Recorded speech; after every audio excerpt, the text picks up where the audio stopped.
Finally done. Last picnic table of the season. At least hopefully it's the last one. Just need to stain it. It just got done raining, but this is done for the time being. At some point I'll put down those pavers.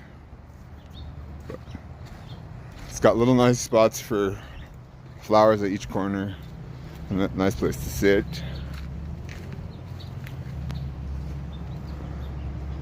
And a little pool for the dogs. Not to mention, I was planning on staining this tomorrow. Hey puppies. But unfortunately it rained. I'll just have to let it dry. But I have plans for this. This is just the base for now. That's an update as to what I've been doing.